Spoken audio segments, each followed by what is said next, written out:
So this thing has been sitting up here for gosh knows how long, so I think it's about time we finally open it.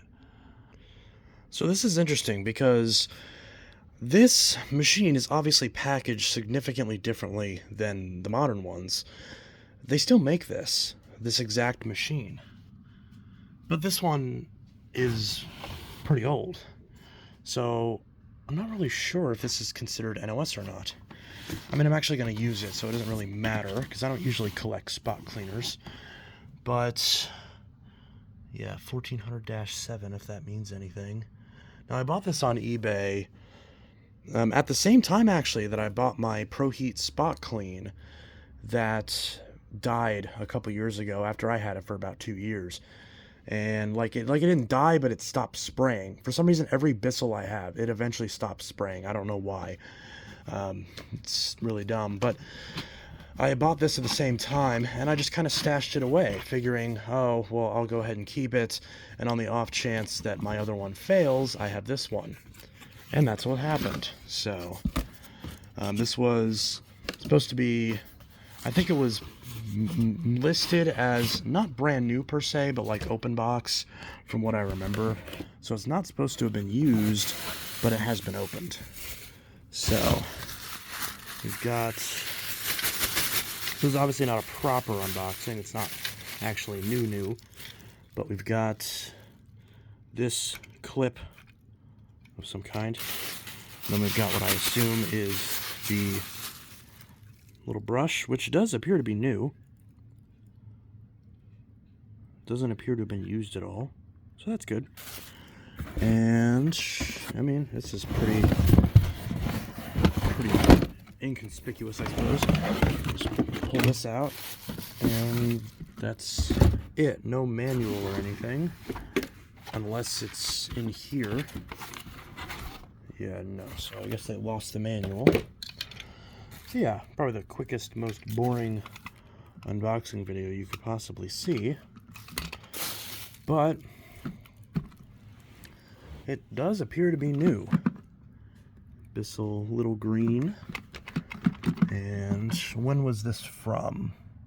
Alright, so this one was manufactured on the 285th day of 2009. So, yeah, I guess this must be considered NOS, right? I mean, at least this exact one, because, well, it's new and it's old stock.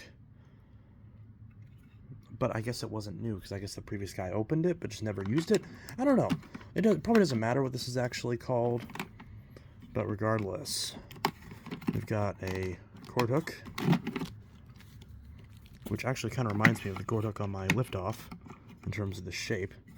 And then it looks like this bracket is supposed to, it looks like I'm supposed to remove this screw, it seems, and put this on. I'm not really sure what this does. Wait, so, oh, I see. So this slides in here, and then that screws on just like that. So we'll go ahead and address that real quick, and then from there it'll be pretty much good. Alright, so pretty much the last thing we have to do is back out this screw.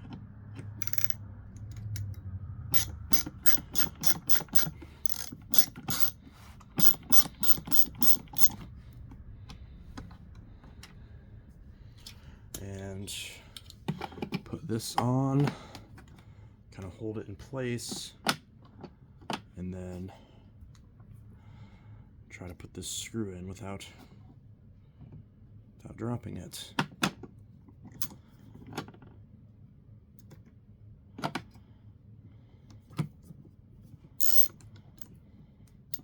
Trying to get this in.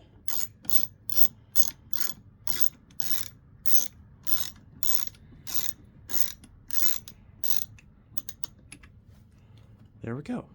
And now it feels kind of flimsy, but it is on there. I think it's supposed to have a little bit of flex to it, so that way it doesn't snap. I assume that's the logic. So, and then the last thing pretty much is that this clips on just like that, and then you just leave the nozzle attached, pretty much. And that's it. And now it's, oh yeah, and then this is like a little guard to, I assume, keep this in place. I'm not really sure what else it could be used for. Feels like it would break after some time. It feels kind of rough, but either way, regardless, that is that. So let's, hopefully this works, because if not, I definitely can't return this, because this thing has, I've had this thing for several years and only just now opened it. So hopefully we've got good news. At least that's the hope, at least. Maybe since it's still brand new, I can warranty it, but I doubt it. I wouldn't bet on it for sure. Grab the extension cord, because the cords on these are always incredibly short for some reason. Actually, this cord reminds me, this is like the exact same cord as what's on the Sanitary SF4110A. It's the same color and everything. So I guess it matches that. Does it turn on? That's the question.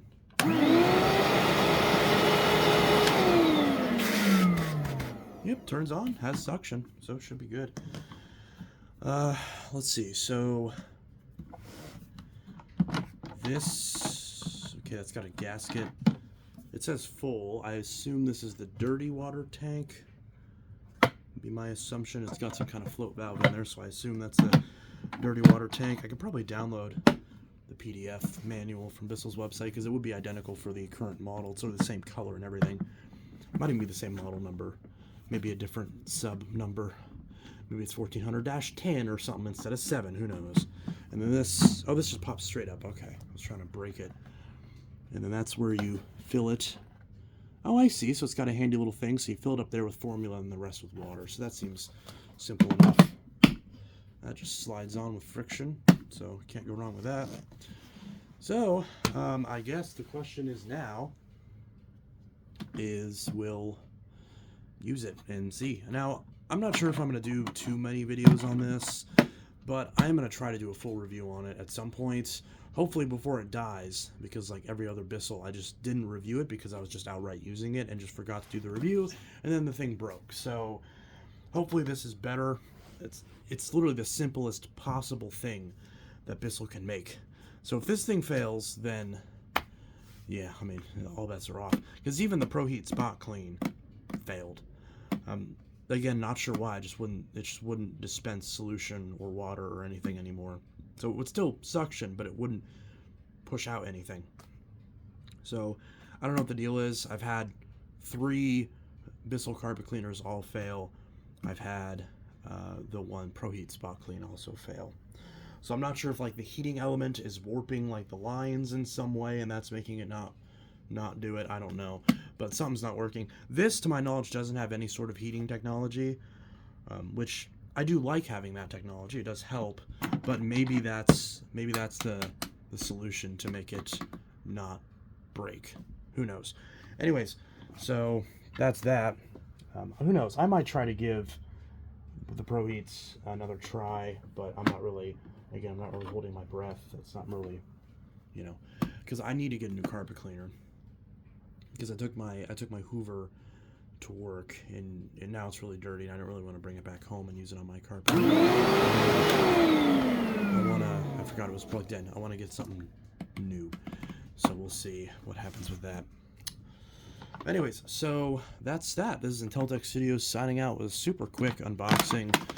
Not even really an assembly video, because I just put in one screw and installed that little bracket, and that's all I did. And yeah, it seems like this just exists to keep this from falling off. So I think that's what it's there for. So, and then it just wraps around like that. So pretty self-explanatory. Hopefully this works. You can tell how excited I am. I just want, I don't collect carpet cleaners. I don't collect spot cleaners. I just want to buy the one and just have it work like a normal person. And somehow they keep failing, and I'm literally as careful as you could possibly be with these things. So I would just get the Bissell Big Green, which ironically would complement this very well. But they're so heavy. They're so ridiculously heavy, and they're so expensive. So it's like I really don't want to go that route if I can avoid it. But who knows? If I find one cheap somewhere, I might have to bite the bullet because that's the one Bissell that everyone recommends. It's the only one carpet cleaner that everyone really recommends unanimously. So yeah, this is Intellitech Studio signing out with a super quick unboxing of the Bissell Little Green, which is technically NOS. It is in the most literal sense NOS, even though they still make this, so it's not really interesting. It's NOS means new old stock, but it definitely doesn't mean negative oscillating sausages. So I don't know. Anyways, this is Intellitech Studios signing out. Have a good one. Peace.